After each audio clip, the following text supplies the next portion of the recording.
اللہ کے نبی صلی اللہ علیہ وسلم فرماتے ہیں کہ اگر مجھے خوف نہ ہوتا کہ تم مردوں کو دفن کرنا چھوڑ دو گے تو میں اللہ تبارک و تعالیٰ سے دعا کرتا کہ اے اللہ تو جیسے عذاب قبر مجھے سنائی دیتا ہے تو اسی طرح میری امت کو بھی تو عذاب قبر کے متعلق سنائی دے، جو کچھ عذاب ہوتا اس کے متعلق انہیں سنائی دے۔ میں اللہ سے دعا کرتا، مگر مجھے خوف ہے کہ وہاں کے دہشتناک آوازوں کو تم سن کر مردوں کو دفن کرنا تم چھوڑ دو گے۔ اتنی بھیانک عذاب قبر کی بات ہے، مگر ہم لوگ عذاب قبر سنتے ہیں، ایک کان سے سنے اور دوسرے کان سے چھوڑ دیا کہ عذاب قبر میں صرف آئیں گے اور کوڑے سے دو چار ماریں گے، یا سوال ہوگا کہ تیرا رب کون ہے، محمد صلی اللہ علیہ وسلم کون ہے اور تیرا دین کیا ہے، یہ سوال پوچھیں گے۔ اگر ہم صحیح جواب دیے تو اچھی بات ہے، اگر نہیں دیے تو فرشتے واپس چلے جائیں گے۔ یہ بات نہیں ہے، ان فرشتوں کو دیکھ کر بھی دل دہل جائے گا، اتنے لمبے چوڑے ہوں گے، آنکھیں نیلے ہوں گے، گرج لے کر آئیں گے، وہ سوال کریں گے کہ من ربو کا ما دینو کا۔ یہ سوال کرنے کے بعد اگر سوال کا جواب نہیں دیں گے تو پھر اس گرج سے ماریں گے تو 70 قدم زمین کے اندر دھس جائیں گے، 70 قدم یا 70 گز زمین کے اندر دھس جائیں گے۔ کیا کوئی معمولی بات ہے یہ؟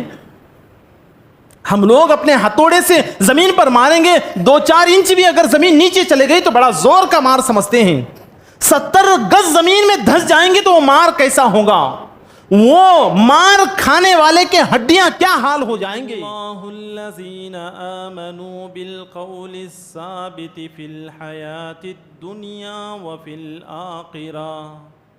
رسول اللہ صلی اللہ علیہ وسلم ان هذه الامة تبتلى في قبورهم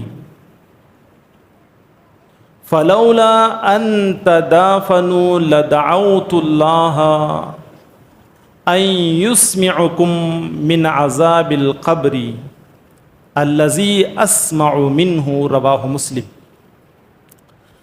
ہر قسم کی تعریف و توصیف، بڑائی، کبریائی، عزت و جلال، حمد و ثنا اسی اللہ وحدہ لا شریک لہ کے لیے لائق و زیبا ہے،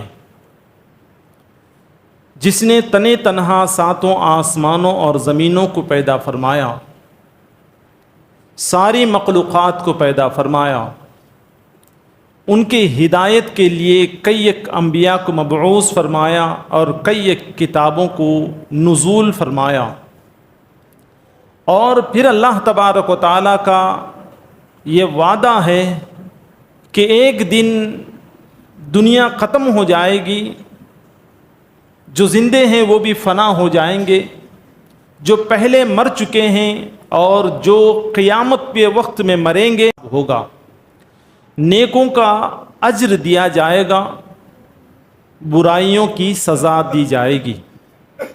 اس مختصر سی حمد کے بعد انگنت لاکھوں کروڑوں درود و سلام ہو جیو پیارے نبی محمد صلی اللہ علیہ وسلم پر اور ان کے آل و اصحاب اور متبعین پر۔ تو برادران اسلام اور میری دینی ماں اور بہنوں، خطبہ مسنونہ کے بعد آپ حضرات کے سامنے قرآن کریم کی ایک آیت، بلکہ اس کا ایک حصہ اور مسلم شریف کی ایک حدیث آپ کے سامنے پیش کی گئی ہے۔ اسی کے ضمن میں کچھ باتیں میں آپ کے سامنے رکھ کر اپنی بات کو ختم کر دیتا ہوں۔ آج کے جمعہ کے خطبے کا عنوان ہے، کیا عذاب قبر حق ہے؟ بعض لوگ اس کا انکار کرتے ہیں اور انہیں منکرین حدیث کہتے ہیں۔ آج کے اس خطبے میں ہم کتاب اللہ اور سنت رسول کی روشنی میں عذاب قبر حق ہے، اس بات کو اچھی طرح سمجھ لیں گے انشاءاللہ۔ برادران اسلام، تمہیدی طور پر 2 باتیں آپ کے سامنے ذکر کر کے پھر عذاب قبر حق ہے اس کے اس بات میں کچھ دلائل میں آپ کے سامنے پیش کروں گا۔ وہ 2 باتوں میں سے ایک بات یہ ہے، عذاب قبر حق ہے اور اس کا ادراک ہم نہیں کر سکتے. یعنی خبر کے اوپر بیٹھ کر یا مردے کے بازو میں بیٹھ کر اس کا ادراک نہیں کر سکتے, ہم اس کو جان سکتے نہیں اور پہچان نہیں سکتے. ہم جیسے اللہ اور اس کے رسول نے ہمیں فرشتے, جنات, جنت اور دوزخ ہونے کے متعلق بتایا ہے اور ہمیں اس کے اوپر ایمان ہے, تو اسی طرح کتاب اللہ میں اور احادیث میں اللہ کے نبی صلی اللہ علیہ وسلم عذاب قبر حق ہے, اور خبر کے اندر نیکوکاروں کو ان کی جزا بھی ملے گی, بدکاروں کو ان کی سزا بھی ملے گی, یہ کہاں ہے؟ تو ہم اس بات پر ایمان لانا چاہیے. ایک دوسری ایک بات بڑی اہم یہ ہے کہ کوئی بھی یہ نہ سمجھے کہ عذاب قبر اگر حق ہے تو کوئی آدمی اگر خبر ہی میں نہ جائے, مثال کے طور پر کوئی سمندری جہاز میں سفر کر رہا ہے اور اس کی موت واقع ہو جائے تو وہیں پر جنازے کی نماز ادا کر کے اسے پانی میں ڈال دیا جاتا ہے, تو اس کی خبر تو نہیں ہے, تو اب اس کو عذاب قبر نہیں ہوگا. یا یہ کہ کسی درندے نے اسے چیر پھاڑ کر کھا گیا ہو, یا سمندر کی مچھلیاں اسے کھا گئی ہوں, یا جلا کر راکھ بنا کر جو ہے ہوا میں اڑا دی گئی ہو اس کی لاش کی, یا جو ہے زمین پر پڑا رہا ہے مرنے کے بعد بھی وہ اسی زمین کے اوپر سڑ گل کر جو ہے زمین میں برابر ہو گیا ہو, تو ایسے لوگوں کو عذاب قبر نہیں ہوگا کیونکہ ان کو خبر نصیب نہیں ہوئی ہے. یہ ہم نہ سمجھیں. انسان کے مرنے کے بعد عذاب قبر واقع ہے. عذاب اور جزا اگر خبر میں ہے تو عذاب قبر ہے, اگر اسے خبر میسر نہیں ہے, کسی درندے نے کھا لیا یا پانی کی مچھلیاں کھا لیا یا زمین کے اوپر ہی سڑ گل کر وہ جو ہے ختم ہو گیا, پھر بھی جو ہے اگر وہ گنہگار ہیں تو یقیناً اسے عذاب دیا جائے گا. اور اسی طرح اگر وہ نیکوکاروں میں سے ہیں تو پھر یقیناً اسے جو ہے جزا دی جائے گی. یہ دو باتیں, ان دو باتوں میں سے جو دوسری بات ہے عذاب قبر ہوگا اگرچہ کہ اس کی خبر بھی نہ ہو, اس کے متعلق امام بخاری رحمۃ اللہ علیہ نے ایک واقعے کو ذکر کیا ہے. راوی ہیں حضرت ابو سعید الخدری رضی اللہ تعالی عنہ. اللہ کے نبی صلی اللہ علیہ وسلم فرماتے ہیں پہلے زمانے میں سے ایک زمانے میں ایک آدمی رہا کرتا تھا اور اللہ تبارک و تعالیٰ اس کو وافر مال و اولاد سے نوازا, اور اس نے کوئی نیکی نہیں کی تھی, گناہ پر گناہ کرتا ہوا چلا گیا. جب اس کا موت کا وقت آیا تو اس کو خوف ہونے لگا کہ اللہ تبارک و تعالیٰ مجھے تو نے اپنی زندگی میں کیا کر کے آیا, یہ سوال کرے گا تو میں کیا جواب دوں؟ میرے پاس ایک بھی نیکی نہیں ہے, میرے نامی اعمال میں گناہ ہی گناہ بھرے پڑے ہوئے ہیں, اب میں کیا کروں؟ کرنے کے لیے وقت بھی نہیں ہے. لہٰذا اس نے اپنی اولاد کو بلایا اور بلا کر وصیت کرنے لگا کہ دیکھو میرے مرنے کے بعد میری لاش کو جلا کر راکھ بنائیں, اور اگر وہ کچھ موٹے موٹے بھی ہیں تو اسے پیس کر بالکل راکھ بنا لیا جائے, اور جب تیز و تن ہوا چلے گی تو اس تیز و تن ہوا میں اس راکھ کو اڑا دینا. اور یہ خیال کرتا رہا کہ جب مجھے خبر ہی میسر نہ ہو تو پھر عذاب قبر کہاں ہوگا اور میں جو ہے کہاں پھر دوبارہ زندہ کیا جاؤں گا. میرے مرنے کے بعد میری لاش کو جلائے جائے اور میرے جسم کے ٹکڑے ٹکڑے راکھ میں تبدیل ہو جائیں گے, اور راکھ کے ذرات بھی زمین کے حصے حصے میں جا کر بکھر جائیں گے, تو اب مجھے نہ کوئی سوال ہوگا اور نہ ہی میں جواب دینا پڑے گا. یہ سمجھ کر اس نے اپنی اولاد کو وصیت کیا. برادران اسلام, اللہ کے نبی صلی اللہ علیہ وسلم فرماتے ہیں کہ اس کی اولاد نے بالکل اسی طرح کیا, اس کی راکھ کو جو ہے ہوا میں اڑا دیا. اللہ تبارک و تعالیٰ جو ہے حکم دیا ہواؤں کو کہ اس کی راکھ اکٹھا کیا جائے, دوبارہ اللہ تبارک و تعالیٰ اسے زندہ کیا. اور زندہ کرنے کے بعد اللہ تبارک و تعالیٰ اسے سوال کرتا ہے کہ اے میرے بندے، تو نے تیری اولاد کو اس قسم کی وصیت تو نے کیوں کی ہے؟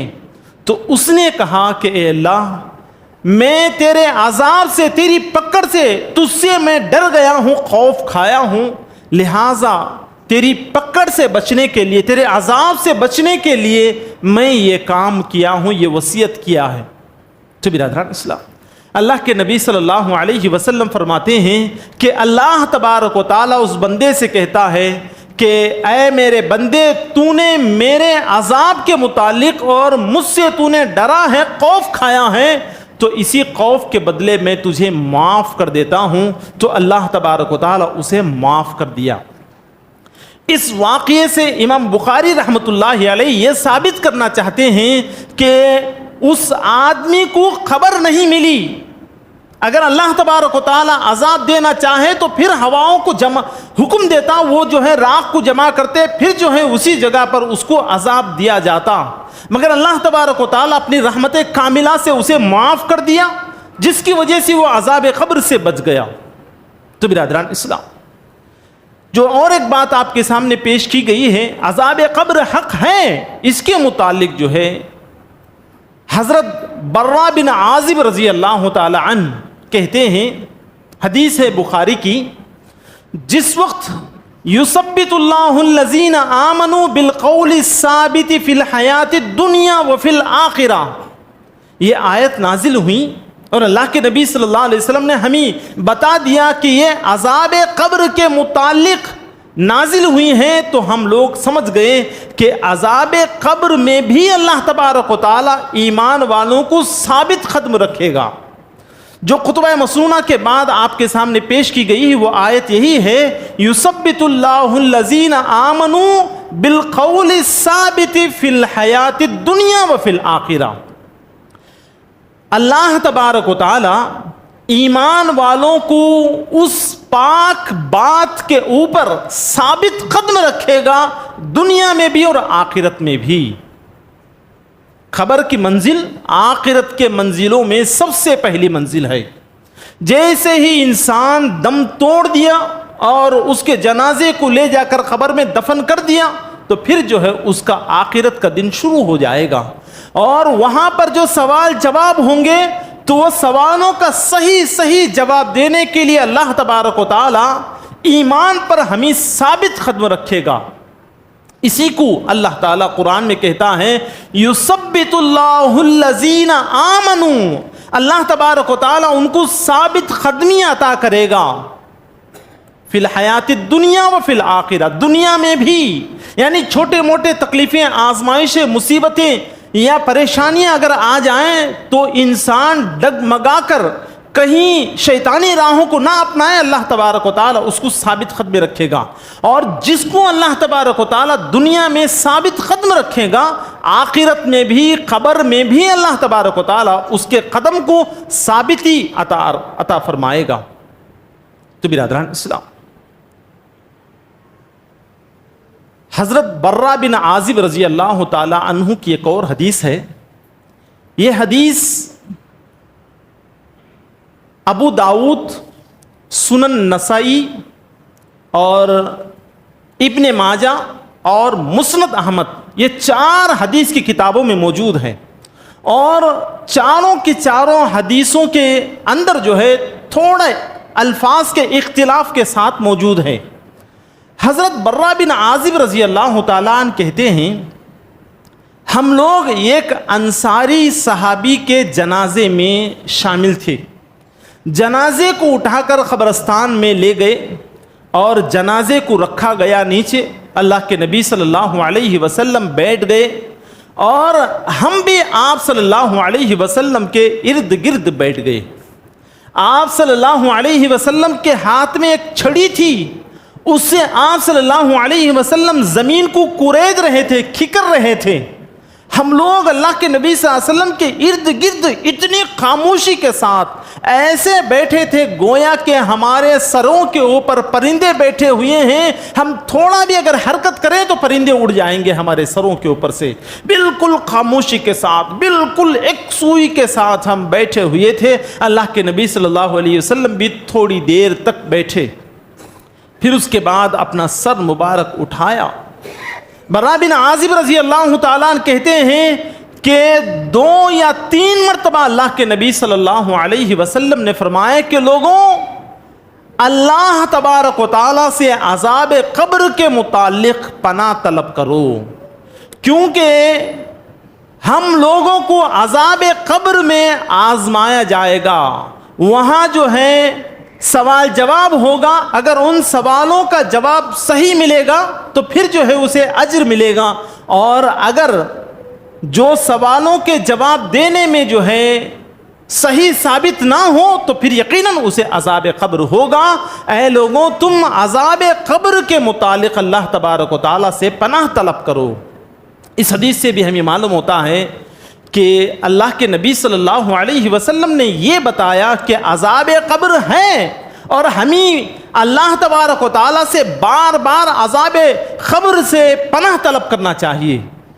بلکہ بخاری کے ایک اور حدیث ہے، راوی ہیں حضرت عائشہ صدیقہ رضی اللہ تعالی عنہا۔ حضرت عائشہ صدیقہ رضی اللہ تعالی عنہا فرماتی ہیں کہ عذاب قبر ہوگا اس کا مجھے کوئی علم نہیں تھا۔ میرے پاس ایک یہودیہ عورت آئی اور جو بھی بات کرنا تھا بات کر لیا۔ بات کرنے کے بعد جب وہ جانے لگی تو مجھے کچھ دعائیں دیں، اور ان دعاؤں میں سے یہ بھی دعا اس نے کی کہ اللہ تبارک و تعالی تمہیں عذاب قبر کے فتنے سے بچائے، عذاب قبر سے اللہ تبارک و تعالی تمہیں بچائے۔ تو حضرت عائشہ صدیقہ رضی اللہ تعالیٰ عنہ پریشان ہو گئی کہ عذاب قبر میں بھی عذاب ہوگا؟ تو اللہ کے نبی صلی اللہ علیہ وسلم کے آنے کے بعد سارا واقعہ ذکر کرتی ہیں کہ ایک یہودیہ عورت میرے پاس آئی اور جو کچھ کہنا تھا سننا تھا کہہ، اور سننے کے بعد جب جاتے ہوئے کچھ دعائیں دیں اور ان دعاؤں سے یہ بھی کہا کہ اللہ تمہیں عذاب قبر سے محفوظ رکھے، تو کیا واقعتاً میں قبر میں بھی عذاب ہوگا؟ اللہ کے نبی صلی اللہ علیہ وسلم نے فرمایا کہ نعم، ہاں عذاب القبر حق، ہاں عذاب قبر حق ہے۔ تو برادران اسلام، ہم لوگوں کو چاہیے کہ عذاب قبر ہوگا اس کے اوپر یقین ہونا چاہیے۔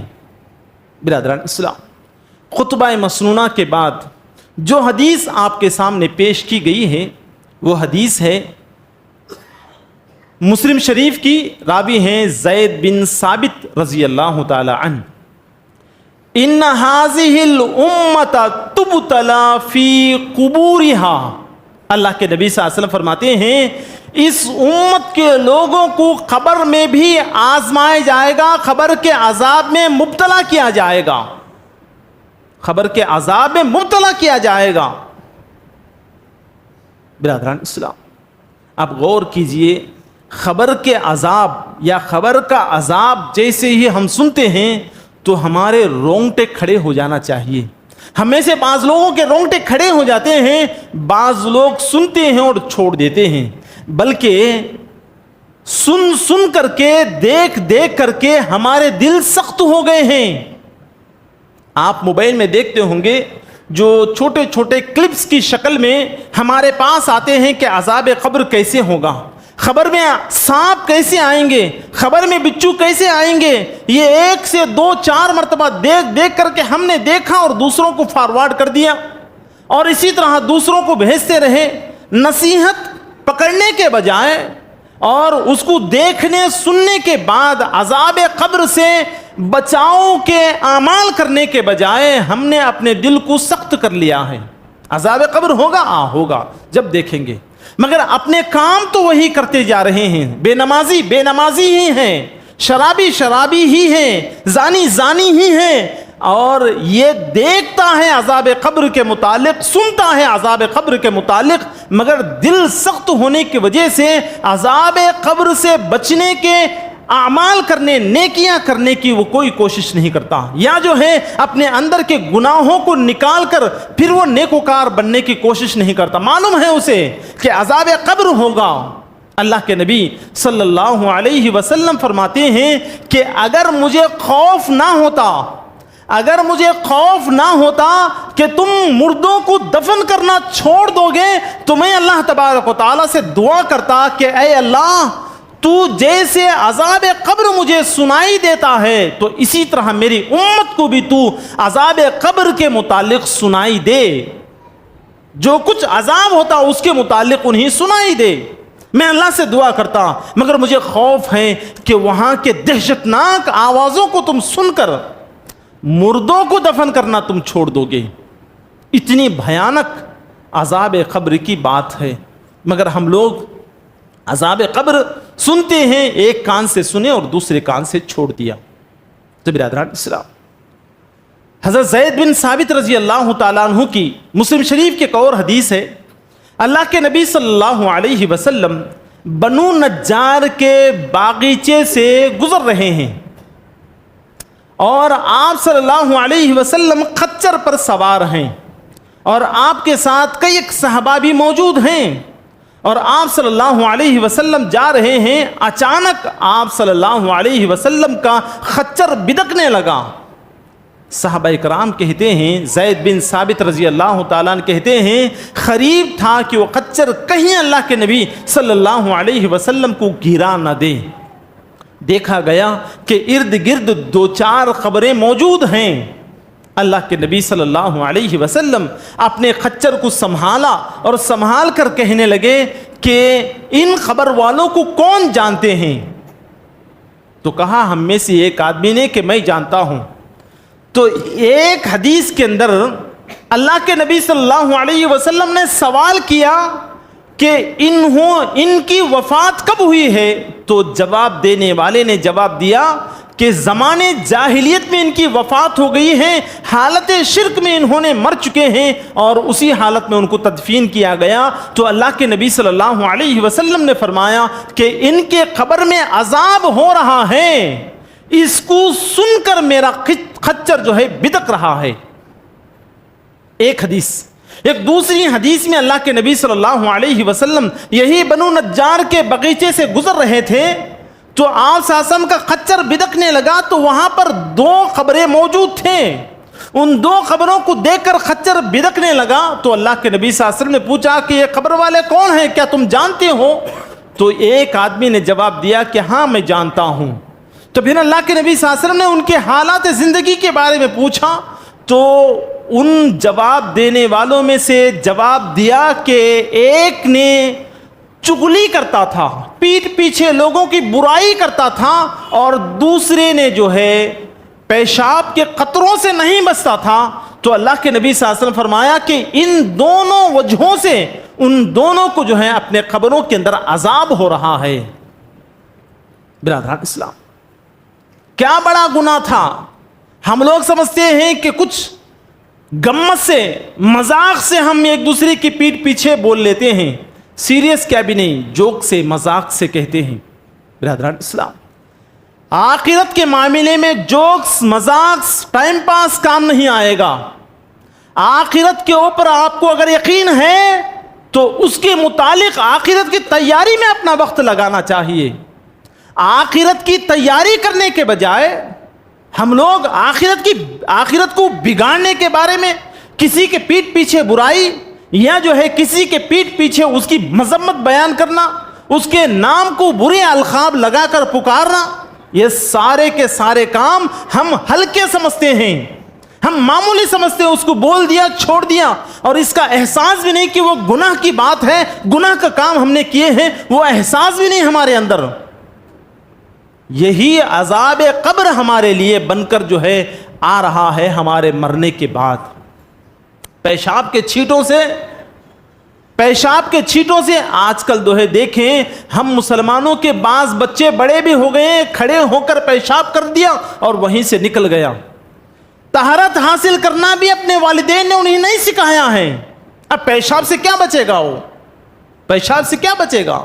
پیشاب کے چھینٹوں سے نہیں بچنے کی وجہ سے خبر میں عذاب ہو رہا ہے. ہم اپنی اولاد کو کیا تربیت دے رہے ہیں؟ بعض حضرات تو یہاں تک ہیں کہ فیلڈ ورک میں ہم لوگوں نے خریوں کے اندر گئے ہیں اور جا کر جو ہے کسی کو نماز کے لیے بلائیں تو وہ صاف طور پر کہتے ہیں کہ نہیں پانی نہا کر آئیں گے انشاءاللہ مسجد کو. کیوں؟ کیونکہ وہ طہارت سے نہیں ہیں.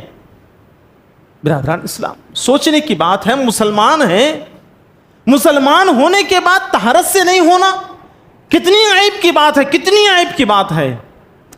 جن کے گھر اسلام کے موافق موجود ہیں، اسلام کے موافق چل رہے ہیں، جو والدین اسلام کو جانتے ہیں، اپنے بچوں کی پرورش اسلامی طرز زندگی پر کرتے ہیں، تو برادران اسلام ان کے گھر کے بچے تک طہارت حاصل کرتے ہیں اور پھر طہارت لینے کے بعد وضو بھی باقاعدہ کر لیتے ہیں. تو برادران اسلام، عذاب قبر کوئی معمولی چیز نہیں ہے. عذاب قبر، ایسا عذاب قبر آئے گا، اس کے متعلق انشاءاللہ میں آپ کو آئندہ جمعہ بتاؤں گا کہ عذاب قبر کیا ہوگا.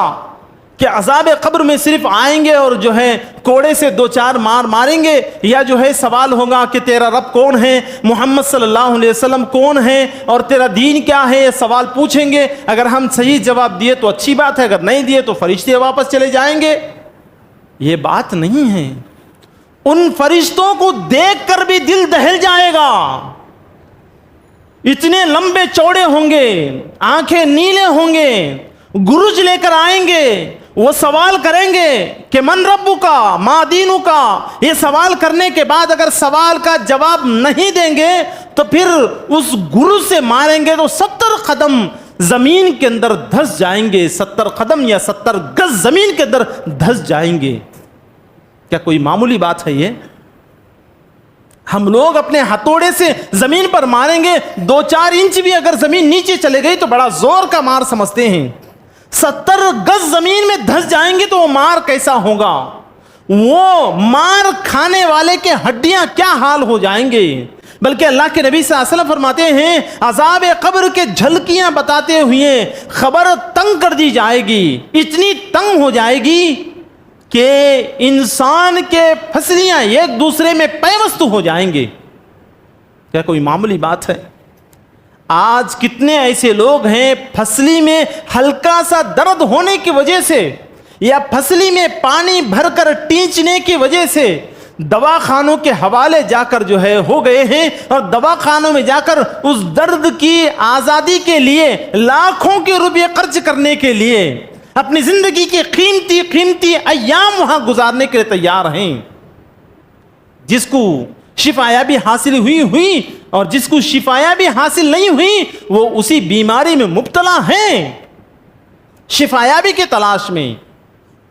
تو برادران اسلام، ان احادیث سے ہمیں یہ بات معلوم ہوتی ہے کہ عذاب قبر حق ہے. اور ایک بات یہ بھی ہے آپ کو سمجھانے کی کہ حضرت عائشہ صدیقہ رضی اللہ تعالی عنہا سے جو یہودی کچھ سوال جواب کیا اور آخر میں دعائیں کلمات میں یہ بھی کہا اللہ تمہیں عذاب قبر سے بچائے، تو ہمیں بھی چاہیے کہ ہم جو ہے لوگوں کو دعائیں دیتے ہوئے یہ دعا بھی دیں کہ اللہ تمہیں عذاب قبر سے بچائیں، اللہ تمہارے نیک اعمال کو دگنا کر دے، اللہ تمہارے گناہ کے کاموں کو نیکیوں میں تبدیل کر دیں. یہ بھی دعا ہم کرنا چاہیے. اور کوئی ناراض نہ ہو کہ میرے قبر کے بارے میں، میرے مرنے کے بعد کے بارے میں تم ہمارے لیے دعا کیوں کر رہے ہیں، یہ ناراض بھی نہیں ہونا چاہیے. تو برادران اسلام، اللہ کے نبی صلی اللہ علیہ وسلم کی احادیث اور قرآن کی آیات سے ہمیں یہ بات ثابت ہوتی ہے کہ واقعتاً میں عذاب قبر حق ہے. جیسے گنہگاروں کو عذاب قبر ہے، اسی طرح نیکوکاروں کو بھی اللہ تبارک و تعالی وہاں ان کا بدلہ جنت کی ہوائیں چلائے گا، جنت کی کھڑکیاں کھول دے گا اور جنت کا فرش بچھائے گا اور انہیں اطمینان اور سکون کی نیند نصیب فرمائے گا. یہ ہے قبر کے حالات اور اس کو برزخی زندگی کہتے ہیں. تو برادران اسلام، ہمیں چاہیے کہ ہم ان باتوں کو سن کر خود عمل کرنے کی کوشش کریں. آخرت کی تیاری کرنے کی کوشش کریں. خبر کا گڑھا وہ گڑھا ہے جہاں پر کوئی ہمارا ساتھ نہیں آئے گا.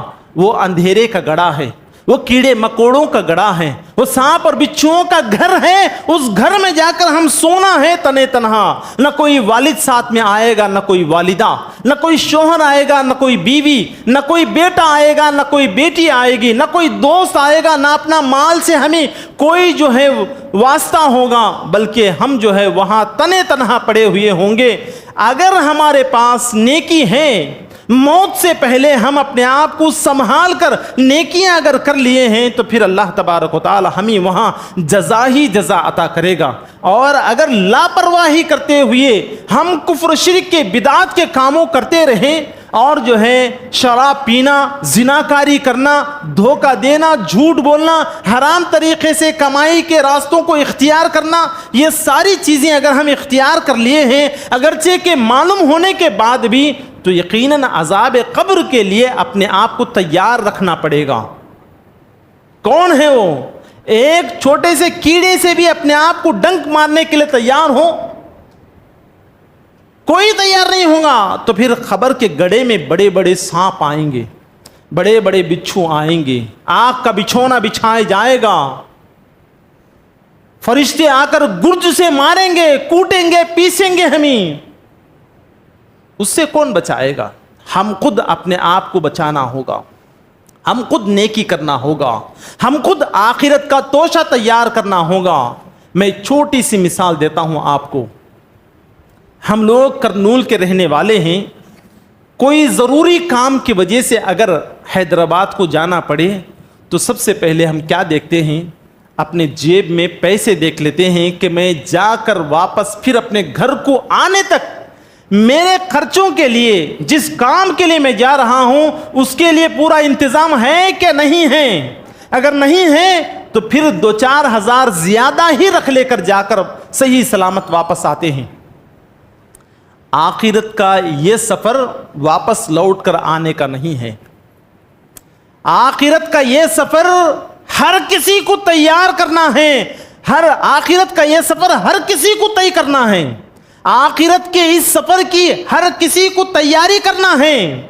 آخرت کے سفر میں سوائے نیکی کے کوئی چیز کام آنے والی نہیں ہے, اگرچہ کہ وہ بادشاہ ہو یا فقیر ہو. آخرت کے سفر میں سوائے نیکی کے کوئی چیز کام نہیں آئے گی. تو جیسے سفر کے لیے ہم روپیہ پیسہ جمع کرتے ہیں, دیکھ لے کر جاتے ہیں, ہم آخرت کے لیے نکلنا ہے اور کسی کو نہیں معلوم کہ میں کب نکلنا ہے, کب میری تاریخ ہے, کسی کو نہیں معلوم. لہٰذا ہم ہر گھڑی تیار رہنا چاہیے کہ جب بھی موت کا فرشتہ آئے اور ہم کو کہے کہ چلو سفر میں آخرت کے لیے, تو پھر جو ہے بالکل تیار ہو کر نکلنا چاہیے. اس طرح کی تیاری ہم کر کے رہنا چاہیے. اگر نہیں ہے تو پھر روئیں گے, چلائیں گے, چیخیں گے, مگر کوئی ہماری بات نہیں سنے گا. تو بس انہی چند الفاظ اپنی بات کو ختم کرتے ہوئے میں اللہ تبارک و تعالیٰ سے دعا کرتا ہوں کہ اللہ تبارک و تعالیٰ ہم تمام کو ہدایت کی دولت سے مالا مال فرمائیں. اللہ تبارک و تعالیٰ ہم تمام کو مرنے سے پہلے آخرت کا توشہ تیار کرنے کے اللہ ہمیں توفیق عطا فرما. اے اللہ, آخرت کے معاملے میں ایک کان سے سن کر دوسرے کان سے چھوڑنے سے اللہ ہماری حفاظت فرما. اے اللہ, جیسے آخرت کے بارے میں سنے اپنے دل کو نرم کرنے کے اللہ ہمیں توفیق عطا فرما. اے اللہ, نیکیاں کرنے کی توفیق عطا فرما. اے اللہ, اچھے کام اپنانے کی توفیق عطا فرما. اے اللہ, برے کاموں کو چھوڑنے کی توفیق عطا فرما. اے اللہ, ہم سارے جو بھی زندگی میں کیے ہوئے گناہ ہیں اللہ, سارے کے سارے گناہوں کو معاف فرما, بلکہ اے اللہ سارے کے سارے گناہوں کو نیکیوں میں تبدیل عطا فرما. اے اللہ, جو بھی ہم سے پہلے بڑے چھوٹے مر چکے ہیں اللہ, ان کے قبروں کو نور سے منور فرما.